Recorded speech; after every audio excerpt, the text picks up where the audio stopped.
Welcome to Globeteller. You're walking along a dusty trail in northern Thailand.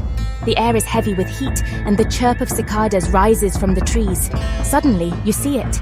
A massive grey figure moving through the trees. An elephant. For a moment, you're breathless. There's something ancient and sacred about this creature. Something that makes you want to get closer. And so, like many travelers before you might be tempted by the signs. Elephant rides this way. Or visit our ethical sanctuary. But what really lies behind the curtain of elephant tourism in Thailand? To understand the present, we have to begin with the past. Elephants and humans in Thailand have shared a long, complex relationship. For centuries, elephants were used in war and in royal processions, but it wasn't just prestige. They were work animals. During the height of the logging industry in the 20th century, elephants were the literal muscle behind the movement of massive teak logs across the country. That changed in 1989. Logging was officially banned due to rapid deforestation. While the environment began to heal, thousands of elephants suddenly found themselves out of a job, and their mahouts, their handlers, lost their only source of income. Out of desperation, many turned to tourism. It was a logical shift.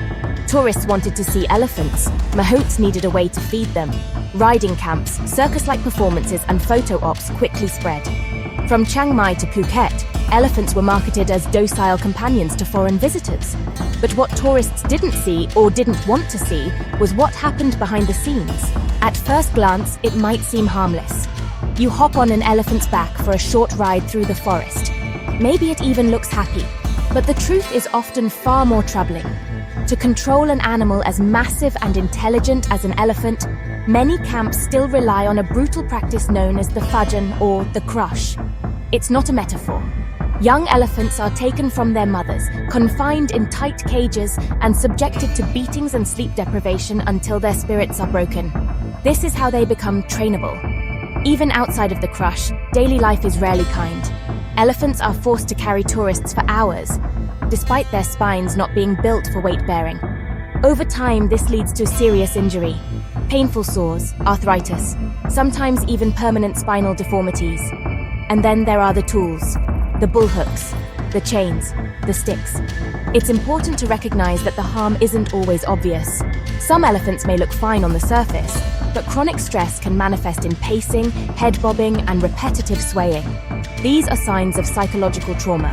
But perhaps what's most shocking is that this suffering is often sold as entertainment. Tourists cheer as elephants kick soccer balls, paint with their trunks, or balance on stools. But no wild elephant behaves this way naturally. Now, here's where things get tricky.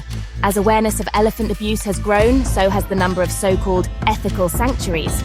You might think, well, I didn't ride an elephant, I just bathed one. I fed it some bananas. That feels better. Kinda. And in many cases, it is. But not always. Some facilities use the word sanctuary as a marketing gimmick. Behind the tranquil bamboo fences and Instagrammable jungle backdrops, many of these places still use the same abusive training methods. Elephants may still be chained, still be separated from companions, still be underfed or overworked. The performance is just subtler now. This makes it harder for well-meaning travelers to know what's ethical.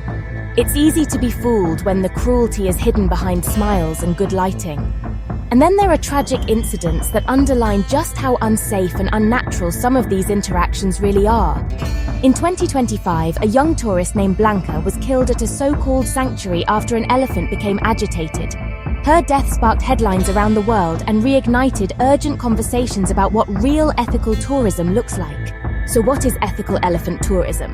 Let's be clear, not all interactions with elephants are harmful. There are sanctuaries that do it right. Places like the Elephant Nature Park in Chiang Mai, founded by renowned activist Lek Chailet, provide a true haven for rescued elephants. There is no riding, no performances. The elephants roam in social groups.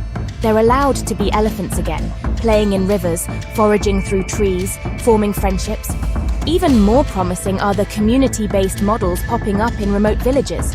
Here, local mahouts are paid to keep their elephants in natural forest environments, allowing small groups of tourists to observe from a respectful distance.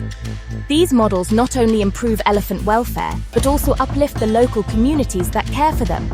In this way, Tourism becomes a tool for protection, not exploitation. So if you love elephants, and I think you do, what can you actually do to help? First, research. Don't just trust the word sanctuary. Look for places that offer no rides, no forced contact, and prioritize observation over interaction. Second, speak with your wallet. When you support truly ethical venues, you send a message. Demand shapes the industry, and when tourists stop paying for cruelty, the cruelty stops being profitable. And lastly, consider the wild. Elephants are meant to be in the forest, in herds, in freedom. Supporting wild elephant conservation projects can be one of the most meaningful ways to ensure they're still here for generations to come. Let's give these animals back the dignity they deserve. This is Globeteller. Thank you for watching. Don't forget to like and subscribe.